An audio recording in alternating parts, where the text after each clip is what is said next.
saya. Di sini saya sudah bersama dengan Ibu Kepala Sekolah SDN Kalirejo. Sebelum sesi wawancara dimulai, alangkah baiknya kita untuk memperkenalkan diri terlebih dahulu. Untuk Ibu Kepala Sekolah, silakan memperkenalkan diri. Ya, terima kasih. Nama saya Ibu Liswati, SPDI MPDI. Saya sebagai Kepala Sekolah SDN Kalirejo, dan alhamdulillah SDN Kalirejo ini merupakan sekolah penggerak di Kecamatan Gondang Wetan, Kabupaten Pasuruan. Terima kasih. Baik, di sini saya akan wawancara yang bertema tentang pengimplementasian tentang penguatan 6 profil pelajar Pancasila yang sudah diberikan tugas oleh dosen saya, yaitu Pak Andi Pasi, tentang konsep beriman dan bertakwa kepada Tuhan Yang Maha Esa, berakhlak mulia dalam pembelajaran pendidikan Pancasila di SDN Kalirejo. Untuk pertanyaan yang pertama, Ibu, menurut pemahaman Ibu Liswati sendiri, jelaskan mengenai konsep beriman dan bertakwa kepada Tuhan Yang Maha Esa dan berakhlak mulia itu seperti apa? Ya, terima kasih. Dalam penerapan tentang konsep beriman dan bertakwa kepada Tuhan Yang Maha Esa dan berakhlak mulia itu sudah dilaksanakan setiap hari di SDN Kalirejo. Antara lain salah satunya yaitu membiasakan membaca doa sebelum kegiatan, dan juga kita sudah menerapkan 5S: senyum, sapa, salam.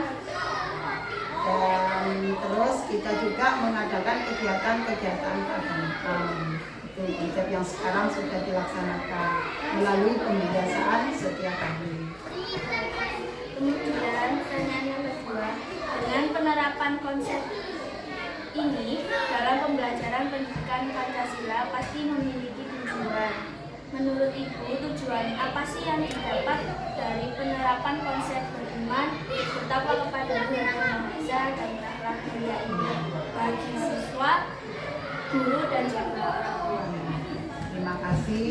Tujuan dalam penerapan konsep beriman dan bertakwa kepada Tuhan Yang Maha Esa dan berakhlak mulia bagi siswa, khususnya melalui pembiasaan yang sudah saya sampaikan tadi, anak atau siswa itu bisa setiap hari berperilaku itu tidak sampai menyimpang dari ajaran agama Islam sesuai visi yang ada di SDN Kalirejo ini, yaitu terwujudnya siswa yang beriman dan bertakwa kepada Tuhan Yang Maha Esa dan berakhlak mulia. Jadi kalau anak-anak itu sudah bisa menerapkan itu, insya Allah dalam kehidupan sehari-hari anak-anak itu akan taat beribadah, sholatnya rajin, juga kepada orang yang lebih tua selalu sopan santun, itu kepada siswa.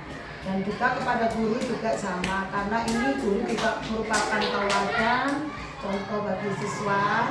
Jadi diharapkan Bapak Ibu guru di sekolah ini memberikan contoh tauladan yang baik bagi siswa. Dan bagi orang tua juga begitu. Orang tua karena sebagai contoh figur di rumah itu tidak jauh, harus juga kerjasama yang baik biar anak-anak bisa mencontoh orang tua di rumah, kalau di sekolah kepada Bapak Ibu guru. Dan juga diharapkan juga anak-anak itu bisa terbiasa hidup dalam religiusan keagamaan. Terus untuk pertanyaan yang ketiga, bagaimana sih cara yang Ibu lakukan selama ini sebagai kepala sekolah untuk menerapkan konsep beriman, bertakwa, dan bertakwa kepada Tuhan Yang Maha Esa dan berakhlak mulia dalam pembelajaran pendidikan Pancasila? Ya, terima kasih. Dalam penerapan sehari-hari, saya sebagai kepala sekolah itu mempunyai program-program yang harus dilaksanakan pada semua siswa, tidak terkecuali meskipun dari kelas 1 sampai kelas 6. Untuk itu program yang saya laksanakan yaitu melalui kegiatan setiap hari Jumat, itu namanya Gus Somat, yaitu kegiatan religius Istiosa Jumat. Dan juga ada namanya Gus Soha, giat religius sholat duha. Itu biasanya dilaksanakan sebelum pembelajaran pendidikan agama Islam dilaksanakan. Jadi sebagian anak pagi itu ada yang senam pagi, yang waktunya pelajaran mapel agama Islam, pendidikan agama Islam, anak-anak melaksanakan sholat duha. Kemudian pertanyaan yang keempat, apakah terdapat perbedaan dalam penanaman konsep beriman dan bertakwa pada Tuhan Yang Maha Esa dan juga berakhlak mulia kepada siswa-siswi di SDN Karijo dari tingkat kelas rendah sampai kelas tingkat tinggi? Ya, terima kasih. Sebenarnya dalam menanamkan sikap beriman dan bertakwa kepada Tuhan dan berakhlak mulia itu tidak ada istilahnya perbedaan. Cuma kalau kita membiasakan membaca surat-surat pendek sebelum pembelajaran dimulai, itu ada tingkatannya. Memang kalau dari fase A, kelas 1 dan kelas 2 itu membaca surat-surat pendek cuma beberapa ayat tertentu, misalnya surat Al-Ikhlas, Al-Nas, Al-Falaq, dan lain-lain. Terus untuk tingkatan yang fase C, fase B dan D itu memang ada peningkatan agak lebih panjang untuk ayat-ayat. Misalnya surat Asy-Syamsi, terus surat Ad-Duha, terus surat Al-Bayyinah, itu di tingkatan fase C. Cuma ada perbedaan di surat pendek itu. Yang surat panjang itu dari kelas berapa? Ya, kalau surat panjang tadi mulai dari kelas 4, 5, dan 6.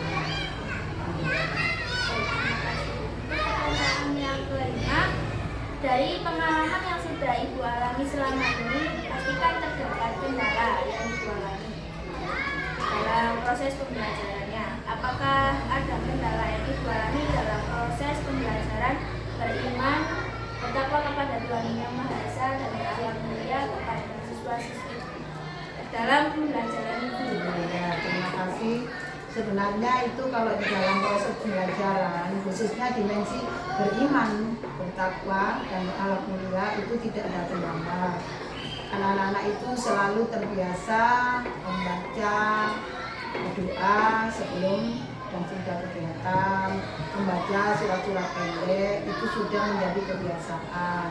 Cuma kendalanya ada beberapa tertentu, memang anak itu tidak sama, anak memang unik, ada kalanya ada yang sudah lancar menghafal surat pendek, ada yang masih mengikuti tahap mengikuti saja, ada yang masih ada beberapa yang masih hafal. Jadi kendalanya cuma tidak terlalu tetapi cuma tertentu beberapa anak saja, itu saja. Dari kendala tersebut, solusi atau cara apa yang diberikan dalam menanamkan konsep ini? Ya, terima kasih. Untuk menangani kendala-kendala tersebut itu setiap hari memang anak-anak itu membiasakan membaca surat pendek. Kita programkan misalnya kelas 1 membaca surat pendek yang terdiri dari 3 ayat dulu. Kan ada beberapa surat pendek, misalnya surat An-Nasr itu kan 3 ayat, surat Al-Kautsar, Al-Asr. Itu setiap hari kalau sudah dibiasakan membaca, insya Allah anak akan mudah menghafal dengan sendirinya. Terus di tingkat kelas 2 dan kelas 3 juga begitu. Kalau yang dari kelas 1 tadi 3 ayat, nah yang kelas 2 tambah lagi di 5 ayat. Misalnya yang 5 ayat itu surat Al-Falaq, itu yang 5 ayat atau sampai 6 ayat Al-Ahad gitu. Untuk yang tingkatan di kelas 3 berikutnya juga kita ambil yang 7 ayat atau 8 ayat, misalnya surat Al-Ma'un dan lain sebagainya gitu. Jadi kalau kendala, kalau kita laksanakan setiap hari, anak-anak akan terbiasa. Jadi insya Allah kendala itu akan mudah teratasi karena kebiasaan-kebiasaan setiap hari kita selalu terbiasa membaca surat Al-Baqarah. Terus pertanyaan yang ketujuh, dari yang sudah Ibu alami selama ini, apakah siswa-siswi di SDN Kalirejo sudah dapat mengimplementasikan sikap dari konsep beriman, bertakwa kepada Tuhan Yang Maha Esa, dan berakhlak mulia dalam kehidupan sehari-hari mereka? Serta tolong diberikan contoh apa saja pengimplementasian yang sudah siswa-siswi SDN Kalirejo ini diterapkan selama pembelajaran. Ya, terima kasih. Alhamdulillah siswa-siswi di SDN Kalirejo ini karena juga memang merupakan sekolah penggerak, yaitu yang selalu mendapat bimbingan atau pengawasan, atau kita juga sudah membiasakan tentang profil pelajar Pancasila yang terdiri dari 6 dimensi. Nah, yang untuk satu ini kan satu dimensi tentang itu tadi ya, yang satu dimensi beriman dan bertakwa kepada Tuhan Yang Maha Esa dan berakhlak mulia. Anak-anak insya Allah sudah memahami melalui pembiasaan tadi yang sudah saya sampaikan, mulai dari mengucapkan salam, terus membaca doa, terus membaca setiap hari sebelum dan sesudah kegiatan itu selalu membaca doa. Dan juga tak lupa di rumah juga ada namanya observasi. Kita dari sekolah ini ada namanya buku observasi, terutama itu mengenai sikap untuk melaksanakan sholat 5 waktu. Apakah anak-anak memang ini betul? Jadi orang tua itu bisa melihat melalui buku pengamatan. Maka sholat 5 waktu dulu yang kita terapkan, misalnya sholat zuhur, sudahkah putra putri bapak melaksanakan sholat zuhur? Kalau sudah ada perintah. Jadi melalui laporan itu kita akan melihat tentang implementasi dari beriman dan bertakwa kepada Tuhan Yang Maha Esa. Ternyata alhamdulillah memang di sini ini sekolah ini merupakan sekolah yang agamis. Anak-anak sudah terbiasa, anak-anak sudah bisa melaksanakan sholat fardu, sholat wajib itu sekarang tanpa ada namanya paksaan, karena ini merupakan tujuan atau visi misi di sekolah SDN Kalirejo ini. Untuk buku observasi sendiri itu berbentuk digital atau buku biasa? Kalau sekarang ini observasi itu masih melalui buku biasa, laporan pembiasaan, ya, itu pembiasaan. Cuma tinggal checklist saja. Pertanyaan yang terakhir, Ibu. Sebagai kepala sekolah di SDN Kalirejo, apa harapan yang Ibu harapkan mengenai penanaman implementasi konsep beriman, bertakwa kepada Tuhan Yang Maha Esa, dan berakhlak mulia yang terdapat dalam pembelajaran pendidikan Pancasila kepada siswa-siswi SDN Kalirejo? Terima kasih. Harapan ke depan memang ini sesuai dengan visi SDN Kalirejo, bahwa visi SDN Kalirejo adalah terwujudnya siswa yang beriman dan bertakwa, berakhlak mulia, disiplin, berprestasi, berwawasan ilmu pengetahuan dan teknologi yang dilandasi nilai-nilai budaya sesuai dengan ajaran agama Islam. Jadi kedepannya saya berharap lulusan untuk SDN Kalirejo ini bisa menerapkan kehidupan dalam sehari-hari, selalu membudayakan, selalu menyesuaikan, selalu sesuai dengan ajaran agama Islam. Jadi untuk dimensi tadi beriman dan bertakwa kepada Tuhan Yang Maha Esa, alhamdulillah 95% anak-anak sudah bisa mengimplementasikan melalui kegiatan atau pembiasaan, melalui sholat wajib, melalui sholat duha, dan juga kegiatan-kegiatan keagamaan yang ada di SDN Kalirejo ini. Misalnya tadi hari Jumat kita mengadakan kegiatan terus sholat, yaitu giat religius istighosa Jumat. Ini dilaksanakan setiap hari Jumat. Ada namanya Kusduha, giat religius sholat duha. Ini alhamdulillah kita sudah diterapkan setiap hari. Dan anak-anak sangat mengikuti kegiatan itu tanpa adanya paksaan. Tidak terasa sudah selesai. Oh iya, Terima kasih Bu Miswati sudah mau membantu saya untuk